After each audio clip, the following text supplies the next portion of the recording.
Hello everybody, my name is Leonard Brown. I am the pitmaster and owner of L&M'S Barbecue and Catering Services. I want to take you on a journey with me today. Today we're going to talk about how to do a cook. And along with that cook, we're going to go through processes of seasoning, making sure that you season your meat properly. We're going to go through the process of showing you how to start a clean fire and how to manage your fire, the sizes of wood splits and how to use them so you can get a proper fire going in your smokers. We'll talk about some wood and profiles as far as it comes to the flavoring that they produce. They will be cooking ribs. We'll get into that after a while. So listen, we've got a lot to go over and we're gonna have fun doing it. Stay tuned and enjoy this ride with me. Let's do it.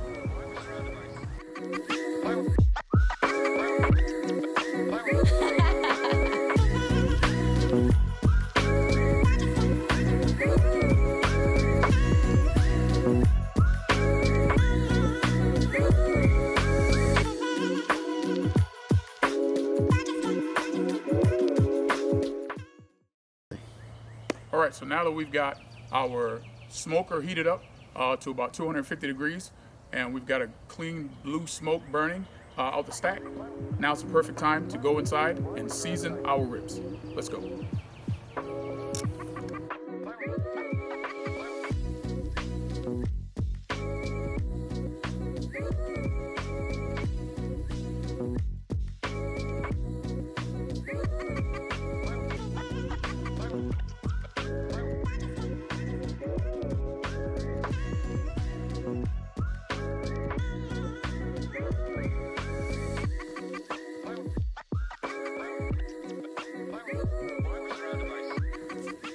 Seasoning process is very important.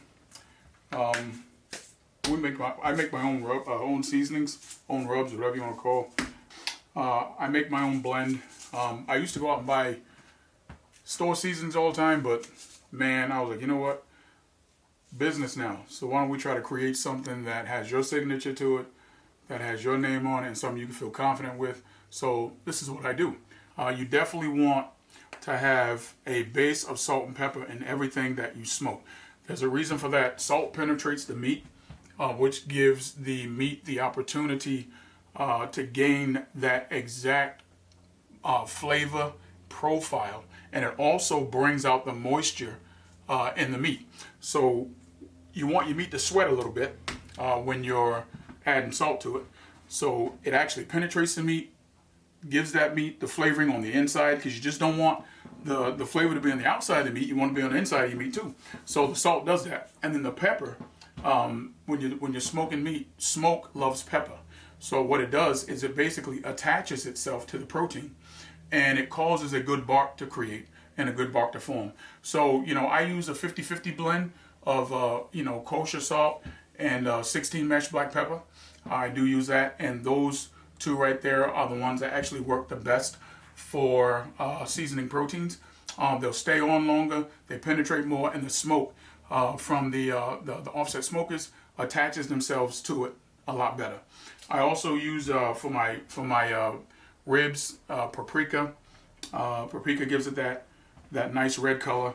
Not a lot of flavor, it's just really good for coloring. There's garlic salt. There is some brown sugar. There is some onion salt, some onion, chopped onion bits in here. They're dried, so they're just kind of chopped up. When the heat hits them, obviously that moisture hits them, it breaks down, and it causes that better profile flavor to come into it. So it's just a few ingredients. I don't go crazy with everything that I put in them, but everything is done by me specifically. None of this is store-bought off of a shelf. This is definitely something that is made by L&M'S Fire and Smoke Barbecue and Catering Services. So we're proud of that. So again, seasoning your meat is very important. You want to make sure that you're not afraid to season your meat. I see some people who get a little nervous about over seasoning their meats. You can, if you put entirely too much salt. If you just use salt only on ribs, for an example, you're gonna over salt them. If you're doing steak or something beef, like for instance like beef ribs or something like that, you can salt them. And beef has that little more natural ability to sustain or to like more salt, if you will. So it does take on the salt profile better. than, pork would. But, don't be afraid to season your meat. You want to have that good seasoning. You want to have both sides. Obviously, you want both sides to be seasoned. You want your bark to be absolutely set before you start spritzing them. Now, the key to spritzing is, again, I think I've mentioned this already, but I'll mention it again because it's one of these things you can't mention enough, especially when you're dealing with ribs. You want to spritz them because smoke will dry them out. Now, I do know some people, have different methods, but this is what works for me, and my business and my customers love it. So we spritz with apple cider vinegar, 50-50 apple cider vinegar and water mixture. And we'll do that once the seasonings and the bark begins to settle on top of the ribs. So that simply means you're able to take your finger and you're able to wipe across the top of your rib, and you won't get any of the seasonings that will flake off. On my ribs, now some people pull the membranes, some people do not pull the membranes off of my ribs. I do not pull the membrane for the simple reason is I think the membrane helps to keep the ribs together when they're cooking, and plus on top of that, it adds for an experience to the bite. I do score my membranes so they're not rubbery or hard when the cook is done. They're kind of just flake off. You won't even know they're there. So that's something I don't do on my ribs. I don't pull them. These are spare ribs. This is actually the best kind of rib I like to use to smoke with. Spare ribs are meatier, they're fattier, so you're gonna get a lot of rendered fat that breaks down into the protein, which causes your meat to be a little bit more flavorful, and it will not dry out, it will stay moist, and that's what you want during the cook process, because smoke can be harsh on your protein. Again, we're cooking indirect, so smoke can be harsh on your protein, but you definitely want some sort of fat on your meat to render down into what you're cooking, so it helps with that flavor profile and that moisture content as well. So that's very important. When you're dealing with again, the seasoning process, you want to make sure that you're not afraid to throw that seasoning on there. Whatever your desired preference is for your seasonings, that's whatever you desire is what you use. But for us, again, we use our own signature rubs, and it's very important. Seasoning is everything. It is the absolute start of the process. Without a good seasoning base, then it's really not trending, in my opinion, in the right direction. Nobody wants unseasoned food. I know I don't. So you gotta have that seasoning to give a good flavor to your protein, and then after that, you want to let it sit for a good minimum of 30 minutes, because again, it allows the salt to penetrate through the protein, and it will sweat for you. In some cases, it'll sweat a little bit more than others, but this right here has sweated a lot or enough to where underneath the protein, you can actually see where a lot of the moisture from the meat has gathered around the bottom. It's what you want, because the salt has rendered all the way through the ribs and the tenderloin. So with that being said, 30 minutes minimum, but the longer you let it sit for your seasonings to get into your meat, the better.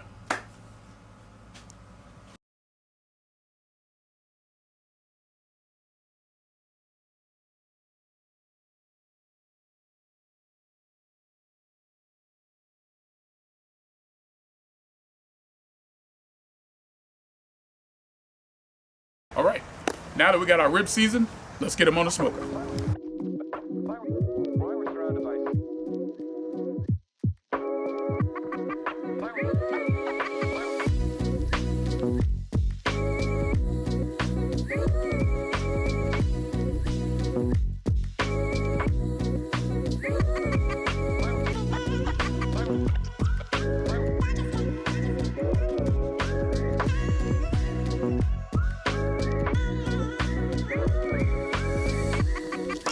These are our spare ribs ready to go on Maverick right here. This is Maverick.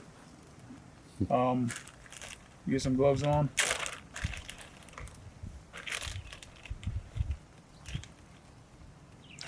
This is Maverick, and Maverick is an old country pits cooker. Maverick is right in the 1/4-inch steel family, so it's super thick steel, holds heat real good. This thing will last forever. I can pass it down to my grandkids. one of the most in-depth cookers that you can get in the steel size. So we're gonna go ahead and take our ribs and we're gonna place them on the smoker. I think I'm gonna go with this one here in the middle and put him here. And then we'll take this slab and put him on here. This one here. You want to keep your ribs uniformed. You want to kind of bunch them together because the shape that you put them on in the smoker is the shape they're going to keep while they cook.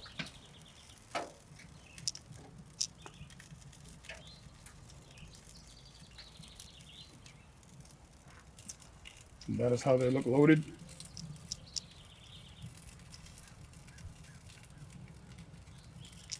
There's one more thing I want to point out before I shut this down, and it's all about temperature control. When you're burning a live fire, you don't have a knob where you could turn this thing down, like to low, medium, or heat, or crank it up to high heat. You don't have those knobs over here. You're burning real wood. It's real fire, so the temperatures will sway, 15 degrees one way or the other. That's just how an offset cooker does.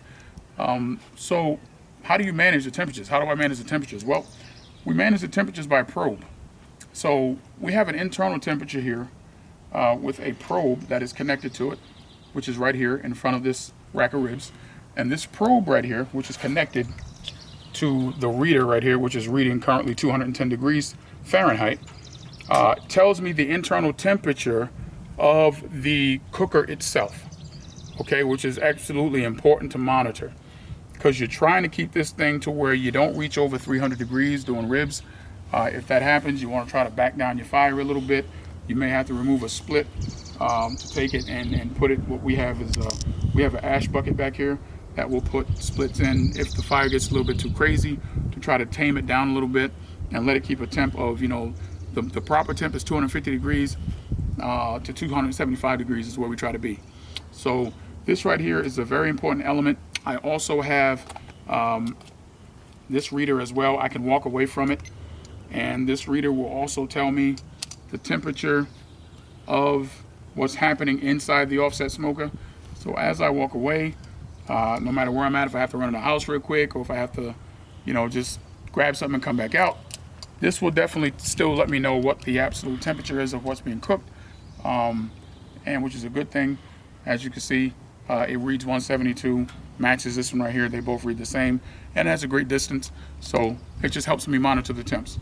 So I wanted to explain that before I close this down. Now, another thing too is that the internal temperature of the cooker is not going to be the same internal temperature of the meat you're cooking.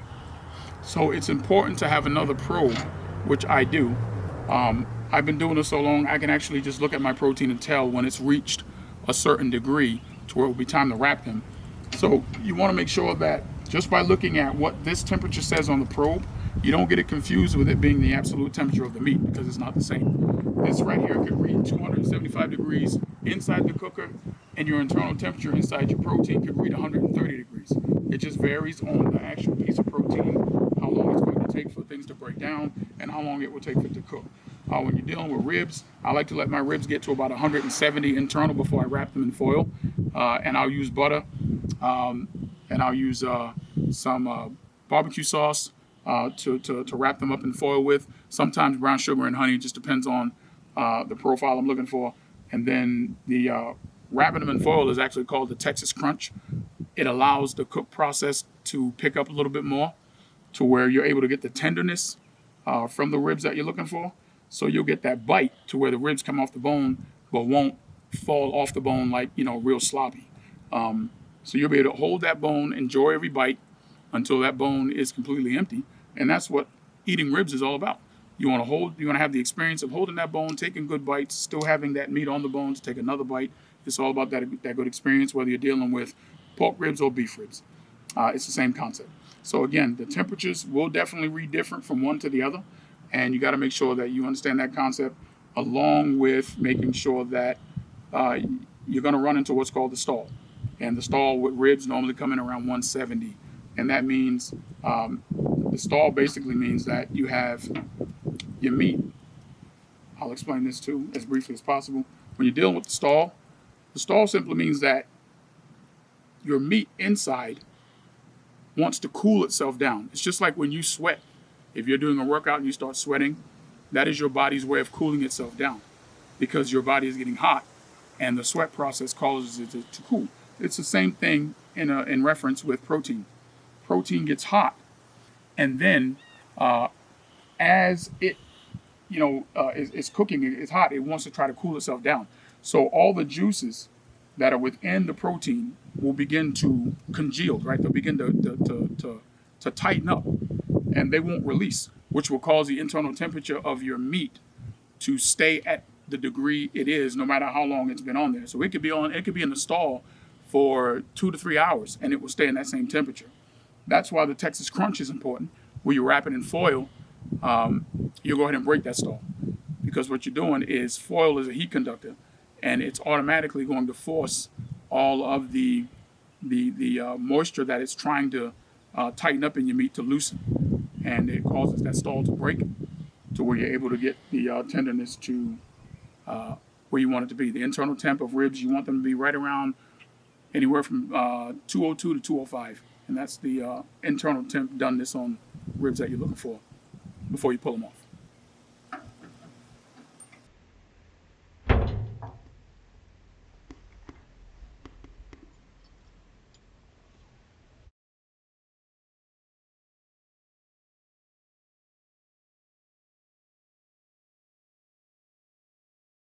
Now from this point on, we won't open that lid again for at least a good hour. We will not open that up again. We're going to let them sit there and grab as much smoke as they can for 1 hour. Again, we want the smoke molecules to break down in the wood, get that moisture content out of the wood. What happens is wood burns in the firebox. Moisture content comes from the wood, travels through the firebox over the protein, and as it travels over the protein, it flavors the meat, comes out through the stack, and releases. As you can tell, the smoke right here is a very beautiful thin smoke. This is what you want. You don't want anything that's crazy puffy white. Just that nice thin beautiful smoke right there. That lets you know that your wood is burning properly, your fire is being managed properly, and everything looks the way it should. So the old saying is, if you're looking, you ain't cooking.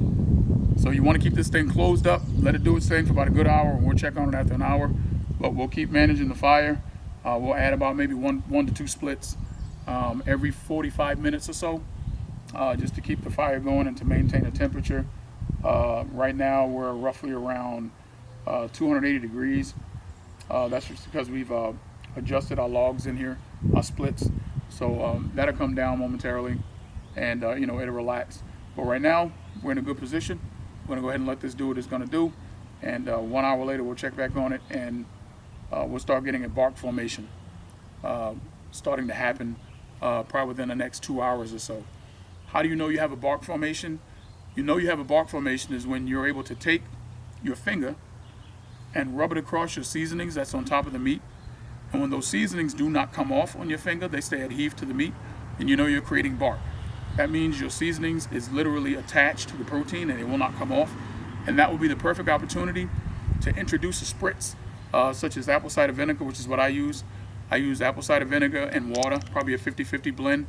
I don't use straight apple cider vinegar. It would be too much, too tangy of a flavor, if you will, to put in the protein, but to dial it down with water definitely helps the ribs retain a moisture content. And because ribs are not super fatty, like let's say like a pork butt is or something like that, you have to keep additional moisture going to see to it that the ribs keep moisture during the cook, because once again, smoke is harsh and it will dry your protein out. So you want to make sure you just hit them every now and again with some apple cider vinegar and water mixture. But that won't be until the bark sets, so it's probably about a good 2 hours from now before we start doing that. So that's the process on this. It's all about fire management. It's all about how you control your fire. You want to have a good fire burning in your firebox, and that right there alone, all by itself, sends those good smoke molecules through the firebox into your cook chamber, and all that beautiful smoke, which the molecules that break down over the protein, causes not only good color for your meat, but it also gives it that good smoke flavor. Taste the difference between gentle heat and gentle smoke that hits your meat versus that real harsh smoke and that real dirty smoke that hits your meat. So it's a science to it, and one of the things you have to do is you have to be patient. You don't want to put your meat on before the time is ready, because you'll be dealing with a whole lot of dirty smoke if you do so, and that's not what you want. To get some good smoke into your meat at the beginning is great, but you don't want that process, like that dirty smoke. It's going to happen from time to time, but you don't want it to be continuous. That's what fire management is all about. Every time you put a new split on, you'll get some dirty smoke to start off, but eventually, quickly it'll fade off, and it won't get into the meat that much. So no matter what anybody tries to tell you, as far as it comes to, I never cook with dirty smoke, you might get a piece of it here and there, but eventually, if you do your fire right, it won't last very long, and it's just, it's overtaken by the natural flavors of the wood when you manage your fire properly.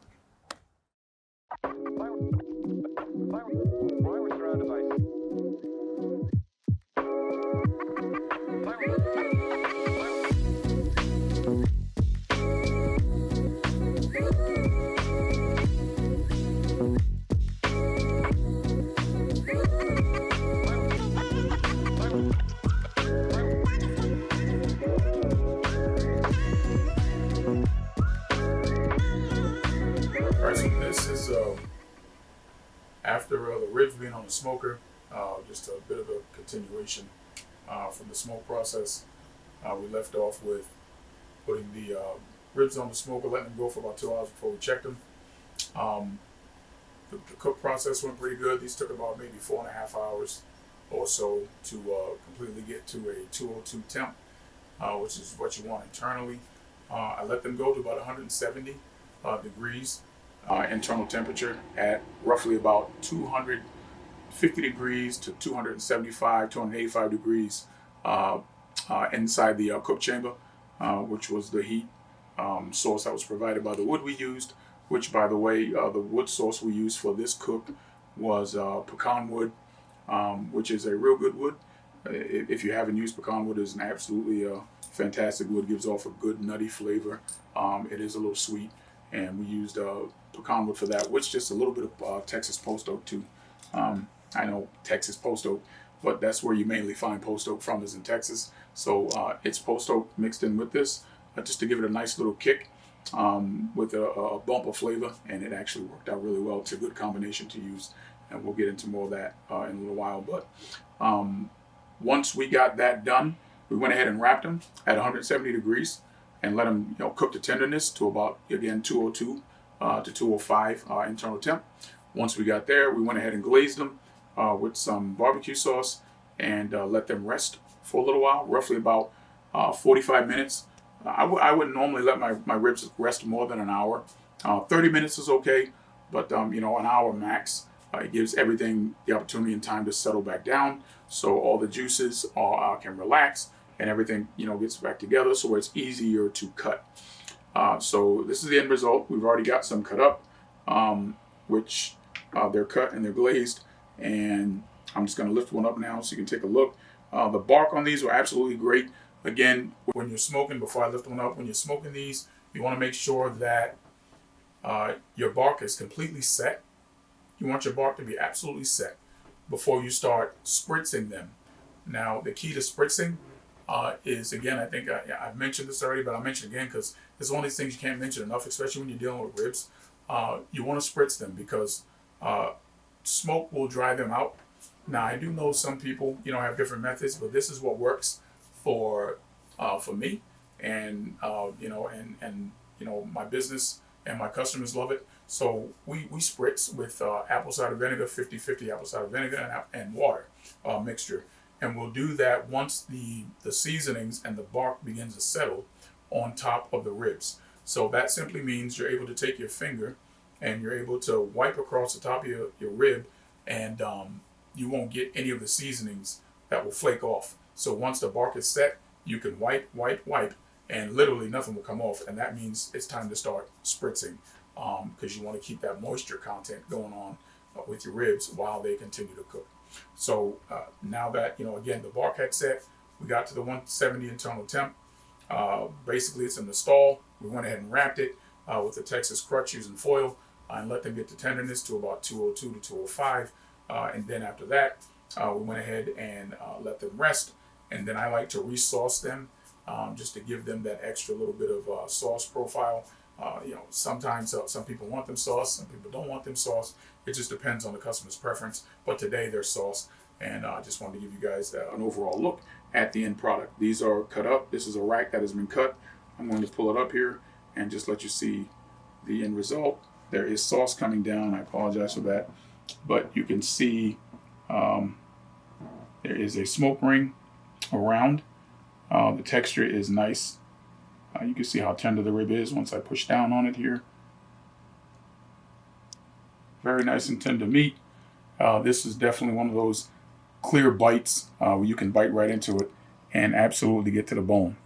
So we'll do a quick little demonstration of that bite for you, and we'll let you see what that looks like right now. So again, we're gonna.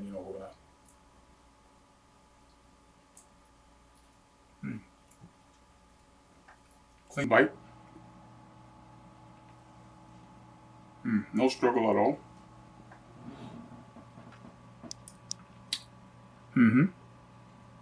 Excuse me. That's good. Very good. Nice and tender. And this is what you want in a rib. You don't want it to literally fall apart when you take a bite. You want the satisfaction of being able to hold this bone in your hand as you take a bite every single time. That is the joy of being able to literally enjoying a rib. It's all about the experience of being able to hold on to the bone while you take a bite every time until you clean this bone completely off. I like the whole concept of, a good rib is a rib that you can hold in your hand and enjoy. Because, we're not trying to make pulled pork. We're trying to make, good ribs that have good texture, something that comes right off when you bite into it without struggle. And again, you're able to hold this piece of rib and enjoy the entire concept of cleaning it, eating it the way you want, with, again, that holding experience. So, once again, this is how we do it here. And, we really enjoy this process. And, again, just to recap, we went ahead and used, from the beginning, we seasoned these with salt, pepper, garlic, and paprika seasoning that we use here at L&M'S So we use that as our base. We also use some as a binder. We do use binders, and we use grapeseed oil as a binder. We just basically spray grapeseed oil on the ribs before we add seasoning to them. So we went ahead and did that. Seasoned them with, again, salt, pepper, garlic, and paprika. Got a nice color. Let them sit for about 30 minutes until the salt penetrated the ribs to where it started breaking down and causing the ribs to sweat. This is what you want. Once that process was done, then they were ready to take onto the smoker. We went ahead and put them on the smoker.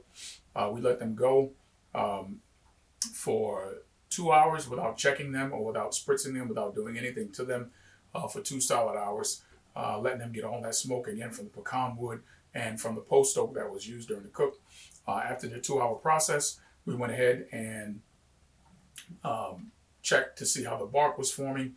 The seasoning was adhered to the meat, which was good, so the bark was set. And then we went ahead and started spritzing with apple cider vinegar and the water mixture every 30 to 40 minutes, just to make sure that that moisture content stayed in. Once we got to an internal temperature of 170 degrees, we went ahead and wrapped them inside some foil. With this wrap, we used butter, which is unsalted butter.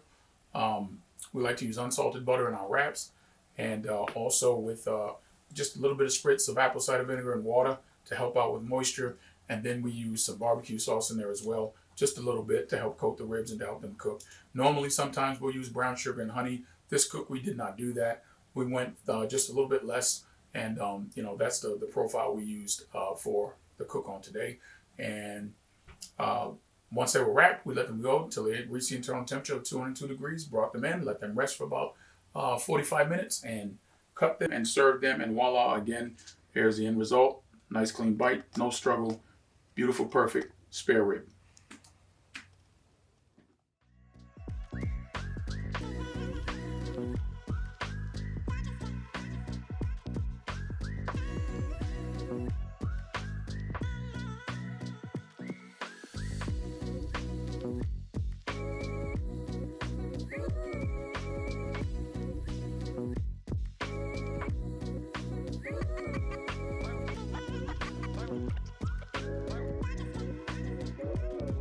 All right, so let's continue the conversation about wood and the flavor profiles.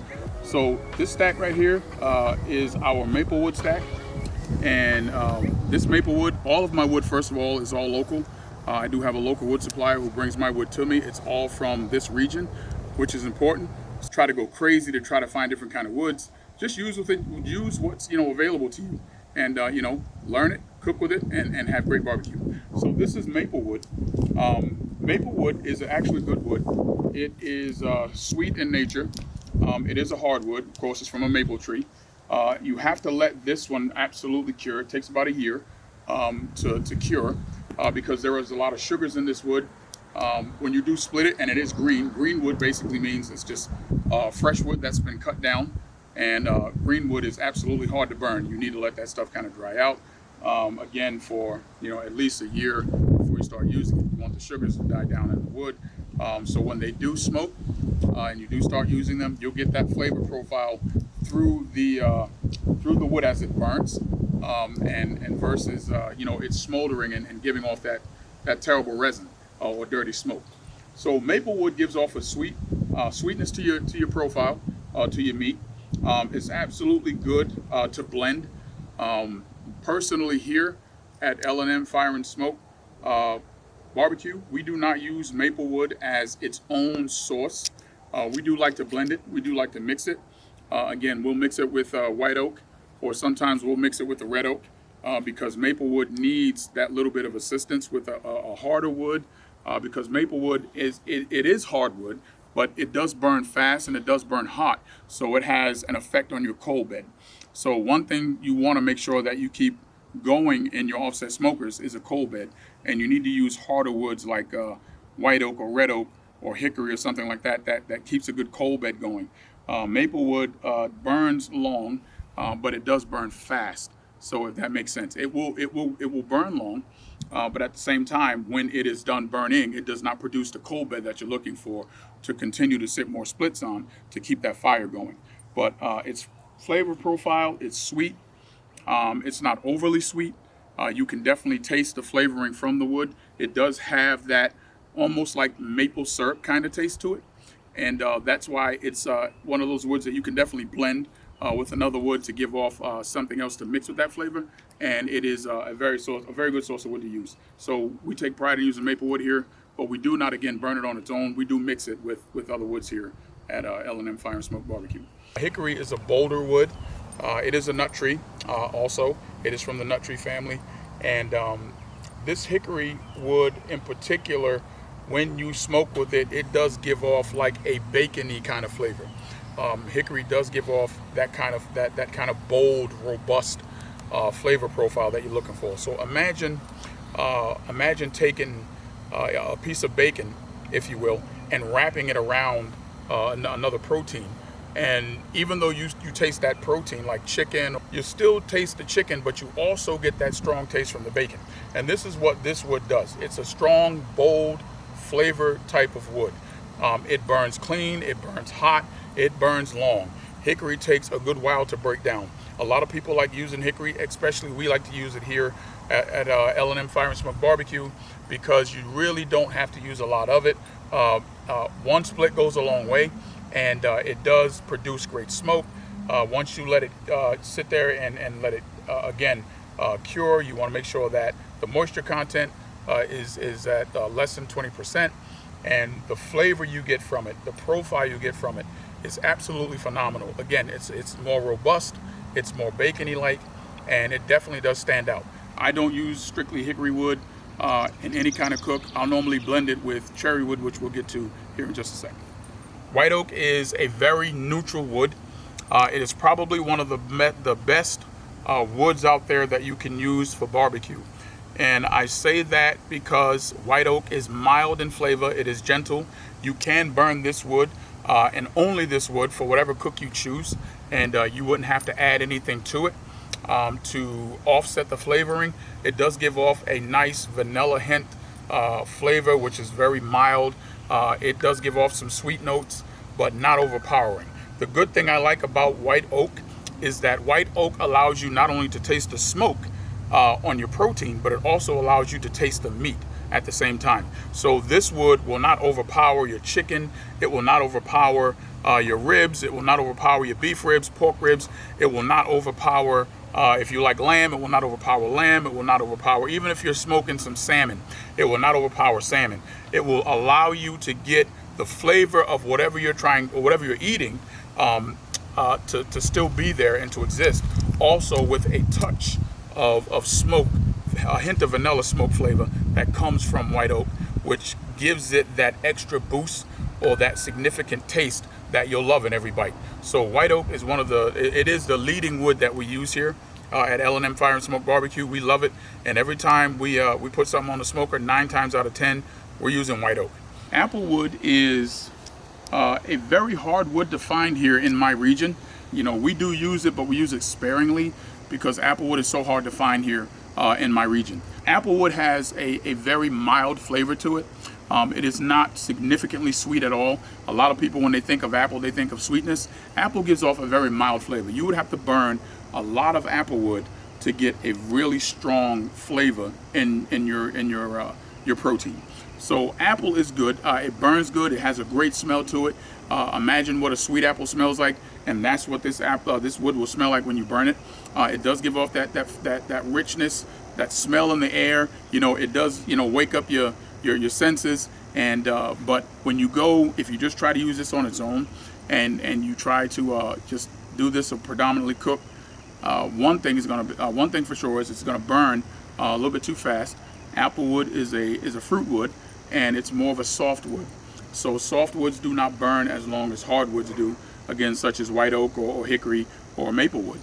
So this burns very fast.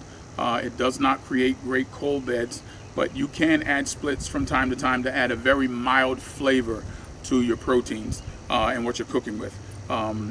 Spare ribs love apple wood, but again, you know, the flavor concept is very mild, so you'd have to burn a lot of it to get a lot of flavor into it. But we use it sparingly here at L&M Fire and Smoke Barbecue. This is cherry wood, and as you can see by the color of the wood, you see the red in there inside the color of the wood here. This is cherry wood. This is wild cherry, and wild cherry grows a lot here in the Carolinas. You could tell wild cherry by its bark, which is right here. It's kind of you know, grainy a little bit, and also by the color on the inside, which gives off that orangey red color. This is what it looks like when it's seasoned. It is a very good wood. When you burn this wood, it does burn hot. It does burn fast.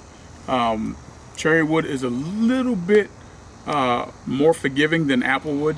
It does burn a little bit longer. You do get a better flavor profile out of cherry wood, and also cherry wood gives off a great color to your protein. So for instance, if you're cooking ribs or if you're cooking pork butts or something of that nature, and you want a good color profile, cherry wood, when it burns and releases its molecules, the water moisture content in there is released, it does produce great color. So the vapors from the wood, it blends in with the protein, gives off that nice red color if you're into that kind of stuff. But flavor wise, it does give off a good flavor. It is sweet, and I don't want to say sour, but kind of, sort of in a sense. It's a cherry, so you know, not all cherries are sweet, but you do get that mixture of sweet and sour with this wood. But it is a great wood to cook with. I would not just simply cook with this wood on a long-term basis by itself. But if you're doing a quick cook, this would be a great wood to use. But if you're doing a elongated cook, something that's going to last for hours and hours on your offset smokers, then I would definitely mix this with, hickory. It does good with hickory wood, and it will also do good with white oak and red oak as well. And definitely it does good with pecan also. So cherry wood is a little bit more versatile than apple wood, and this is also a great wood we like to use here at L&M Fire and Smoke Barbecue. This is red oak wood, and red oak is different from white oak. Red oak is a bit stronger. You can tell by the bark. The bark variation is a little bit different. It's smoother. Okay, it has that nice flat bark to it. And red oak has a little bit of a patina on the inside of it. And you could tell on the outside that this wood has been seasoned, and has been seasoned well, simply because of the splits that the airflow has caused to start taking place within the wood. You'll notice your wood it will start splintering like this right here, which means airflow has penetrated through the wood to dry the wood out internally, which helps the moisture content break down to where it's ready to cook. So when you see that, then you know that the elements that this wood needs is doing its job for it, and which is perfect. Now, red oak takes a little bit longer to season. I can season white oak in about, depending on the conditions, anywhere from 9 months to a year. Red oak needs about 2 years to season and to season well. It holds, and it is known for holding moisture. It does hold water, and that's another reason why it's important when you process red oak. When you process red oak, to make sure that once you stack it, it is off the ground and it is covered, and it makes sure that it has a perfect place for it to gain airflow and sunlight, because it does like to hold on to water. You'll think it's ready and you'll put it inside of a smoker and it will smolder, or you'll hear it crackling. If you hear wood crackling a lot, then that means the moisture content is still too high inside the wood when you're cooking with it. So that's a note for anyone who is wondering why they hear their wood crackling. Sometimes if they put it in the offset smoker, it's because there's still too much moisture in that wood, and it's going to cause your fire to fight with that a little bit, which will actually cause your temperatures to drop down, because you're dealing with moisture content, or basically water that's fighting with fire in your firebox. So obviously you want fire to overcome it, and because this is not drenched with water, it will, but it does cause temperature swings. So you want to make sure that your wood is seasoned properly, preheated as well. You can set it right on top of your firebox and let it warm up. This helps draw some of the moisture out as well, and if you have had your wood seasoned, it will draw any moisture out of there that will cause that crackling at the beginning, or it will just simply help it light on fire a whole lot quicker, to where you can get a cleaner burn and less dirty smoke. So again, red oak is very dense wood. It is an extremely hard wood. It gives off a real pungent flavor. You know the difference between, red oak when you burn it, because it gives off a particular smell when it first starts burning. Some people like that smell, some people don't. It is a choice. It does not give off, in my opinion, one of the greatest smells when it starts burning, but it only lasts for just a few, maybe under 60 seconds, and that smell dissipates and goes away. You don't have to worry about it getting into your meat or anything like that. But it does give off a more pungent flavor. I would not mix this with a strong wood such as hickory or mesquite. If you do burn mesquite, we do not burn mesquite here. Mesquite wood is definitely one of the strongest woods out there, but some people love using mesquite, but we don't use it here at L&M Fire and Smoke Barbecue for the purposes of, we think it's a little bit too strong for what we do. But again, you would definitely want to mix this wood with something else. Red oak would go good with cherry wood. It would go good with maple, and it would definitely go good. You can blend white oak and red oak together, and these will work great as well.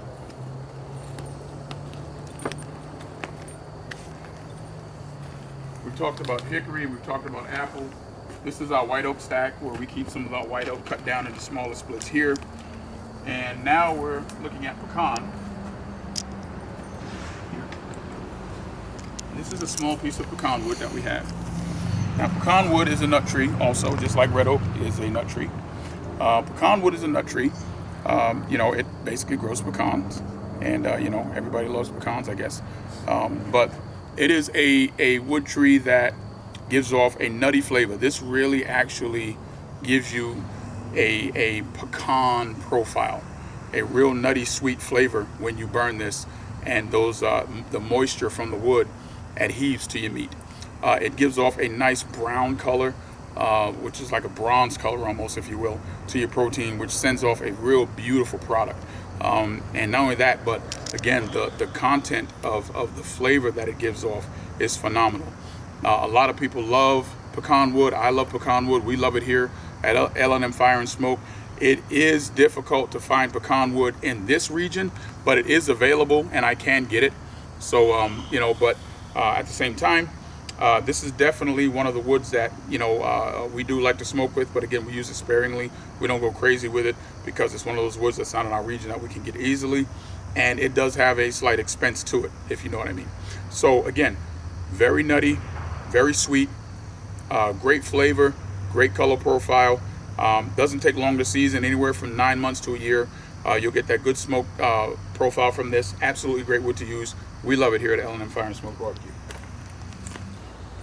Persimmons wood is basically a fruit wood, and if you're ever in the grocery stores, you'll see persimmons fruits that they sell in the fruit section. Persimmons fruits are pretty big. They are they're related to the plum family. So in the fall, the fruits will drop from the trees. The deers in this region love them. The deers eat them like crazy. Persimmons fruit is a sweet fruit. Therefore, the wood it produces, the wood that produces a sweet fruit, produces sweet flavoring from itself when you burn it. So it is kind of, when you first split it, it is real yellow in color on the inside. And as it begins to season, you can still see hints of yellow in that wood, but it definitely dies down a lot. In this case here, you can see that the yellow has really died down a lot. This wood is absolutely seasoned, ready to go. It is a hard wood. It does burn long and hard.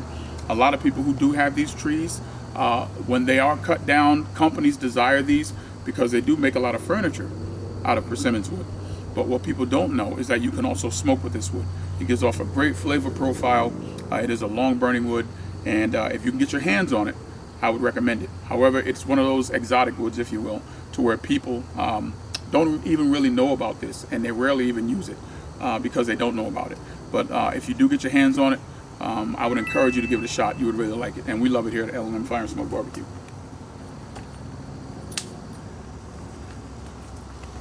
This is another wood also that we use here. This is pear. We have pear wood here, and pear wood gives off a distinct sweet flavor. It's very mild. It's not really pungent. It almost kind of matches the mild flavor you'll get when you're burning applewood. You do get the hint of what actual smoke comes out of this. It does taste like a pear. It does good with pork. We love using it with pork. We love using it with chicken.